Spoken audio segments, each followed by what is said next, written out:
Olá pessoal, bem-vindos aqui ao canal Alquimize. Eu sou a Priscila Dietz, psicóloga.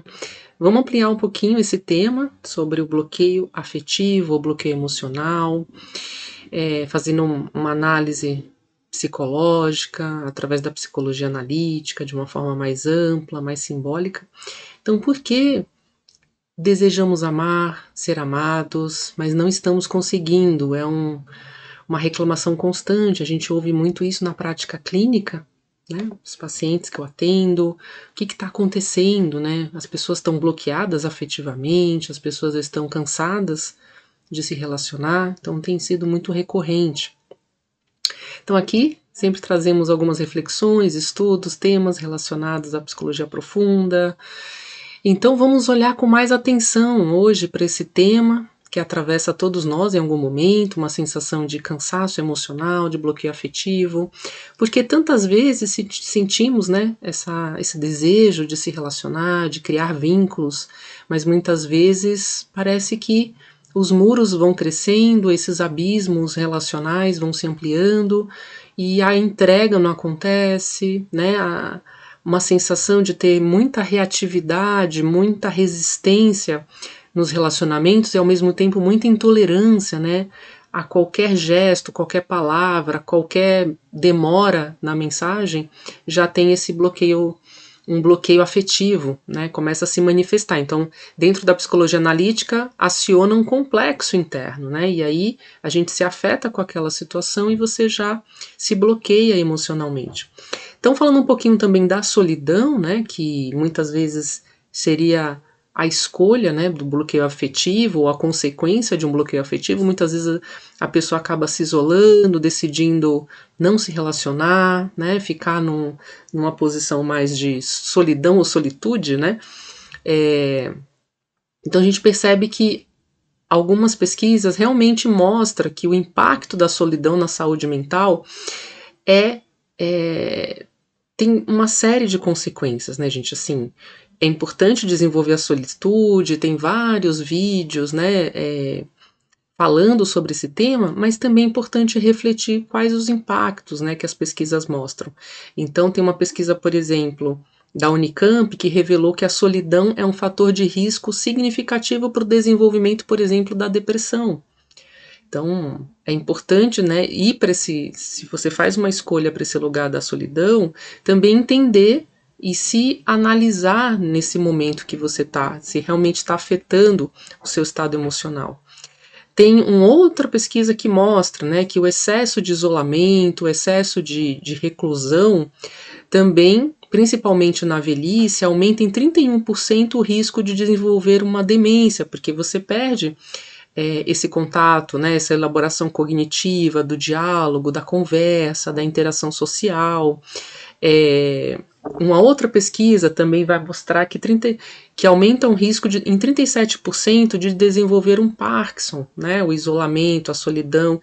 Isso aqui é matéria que saiu na Folha, saiu no UOL, então quem quiser pesquisar são matérias que saiu, por exemplo, na Natural Mental Health, que é uma revista específica da área também. Enfim, gente, são várias pesquisas que trazem a reflexão sobre esse tema. Então é importante a gente ampliar. Se você está nessa situação, se sentindo num bloqueio afetivo, será que realmente é uma escolha, né? Ou é uma manifestação, por exemplo, da sombra? Né? Tem até estudos que mostram que quando a gente está no estado de muita solidão, de muito isolamento, até tem uma queda da nossa imunidade. Bom, e se a gente for analisar, né, deixa eu pegar aqui a parte mais do... Então, se a gente for analisar nessa visão mais arquetípica, né, em muitos casos o bloqueio afetivo não é uma falta de desejo de amar, mas uma presença de complexos não integrados. Então a gente tem que entender quais complexos estão sendo ativados em nós. Então, segundo Jung, os complexos são núcleos autônomos de emoção, que se formam quando experiências dolorosas acontecem. A gente vai vivendo experiências dolorosas ao longo de toda a nossa infância. Especialmente, né, quando acontece lá na primeira infância, na segunda infância, e esses complexos vão sendo cristalizados. Então, um relacionamento ele pode ativar os nossos complexos, como por exemplo, um complexo de rejeição, quando a gente tem um pai ou uma mãe ou um cuidador que foi ausente. Então a gente vai lá e sente uma rejeição, a gente projeta esse complexo de rejeição no relacionamento atual. Um complexo de abandono, quando a gente teve figuras instáveis também na infância, essas figuras de referência, né? Eram figuras instáveis ou emocionalmente instáveis também, ou um complexo, né? O medo da traição, o medo de ser humilhado. Então a gente vai sempre projetando, né? E se afastando, porque a gente já interpretou que a pessoa me inferiorizou, né? Um complexo de inferioridade, por exemplo. Então o ego, ao perceber o risco de reviver, né? Alguma dor, algum complexo, ele levanta essas defesas, evitando se entregar, evitando se envolver, evitando uma intimidade, não se permite que o outro se aproxime. Né? É um mecanismo de proteção. Então, uma frase do Jung que diz assim: o complexo age como se fosse uma personalidade parcial dentro de nós, interrompendo a consciência com reações emocionais desproporcionais. Então, o complexo, a gente acha que está fazendo uma escolha consciente, mas não. A gente está agindo de acordo com o complexo numa situação.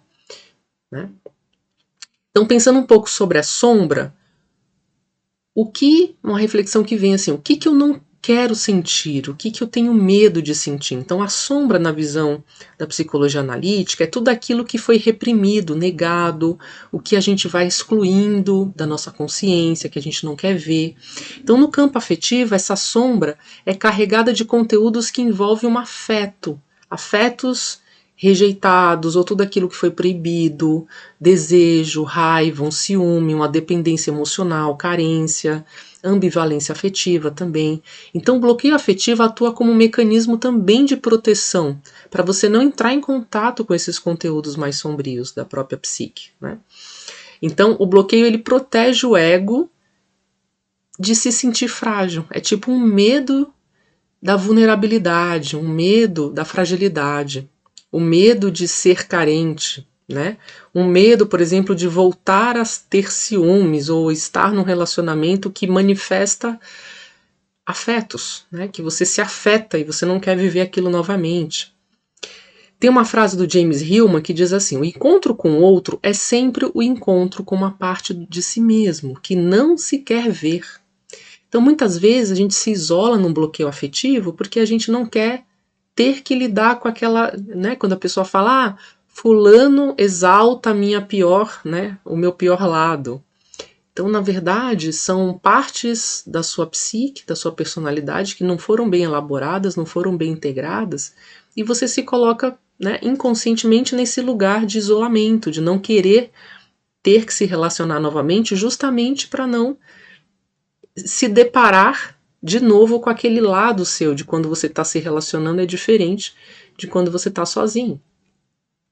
E aí, pensando nesses grandes arquétipos da ânima e do ânimos, né, que é a ânima e o ânimos ferido, a imagem do amor interno que foi ferida, o Jung nos ensina que cada pessoa carrega dentro de si uma imagem consciente, né, de um ideal do masculino, um ideal do feminino, o ideal do relacionamento.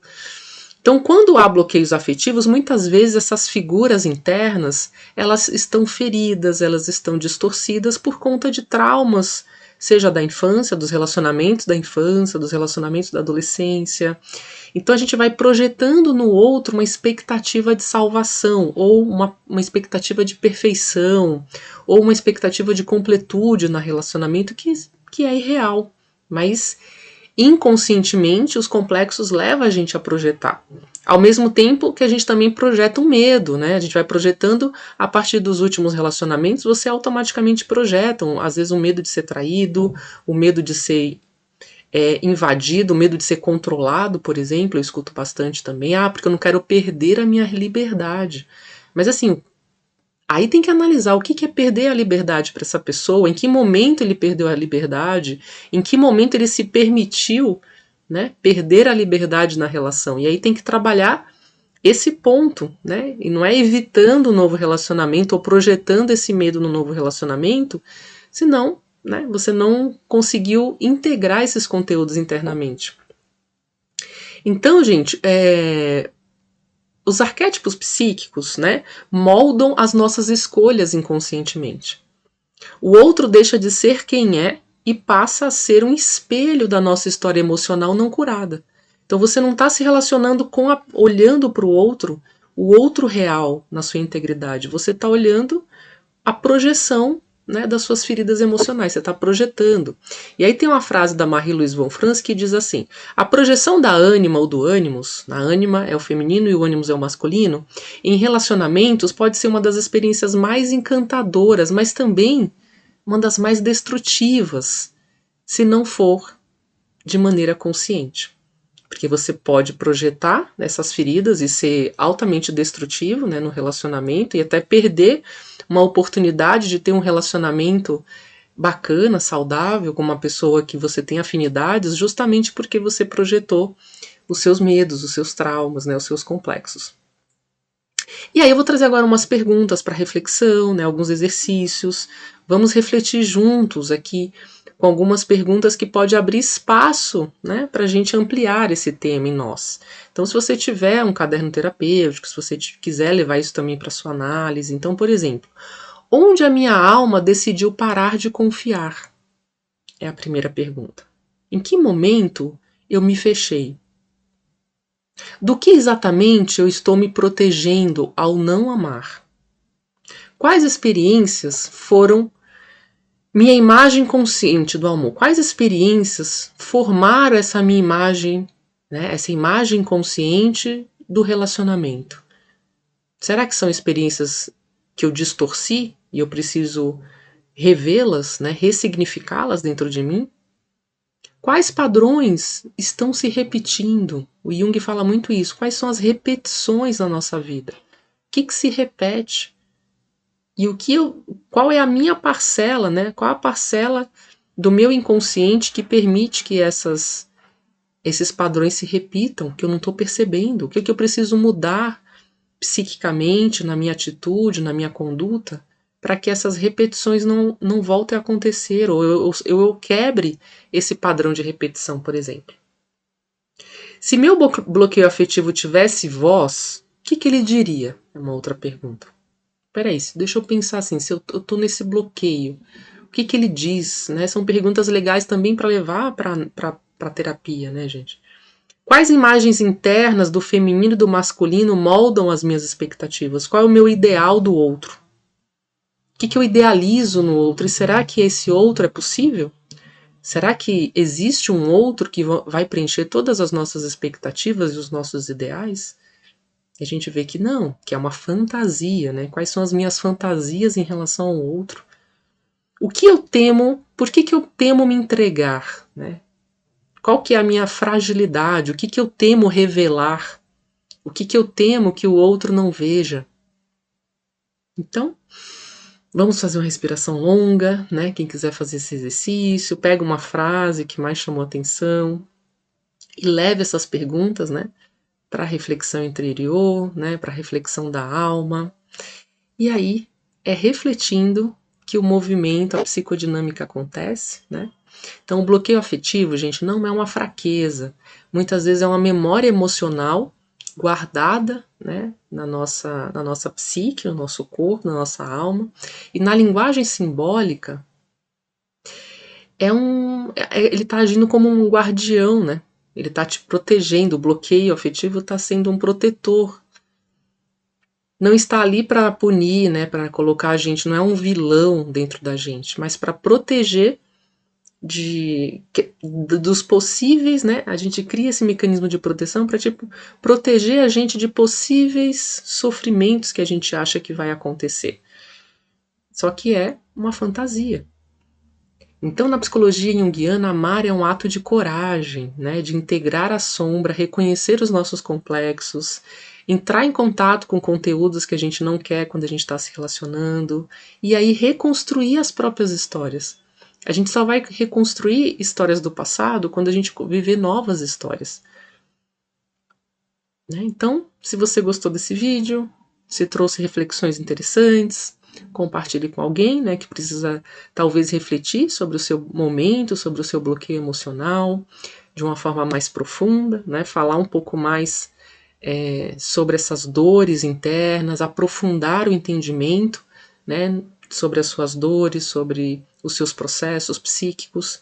Isso sim é psicologia profunda, é psicologia analítica. Então é isso. Até o próximo vídeo. Tchau, tchau.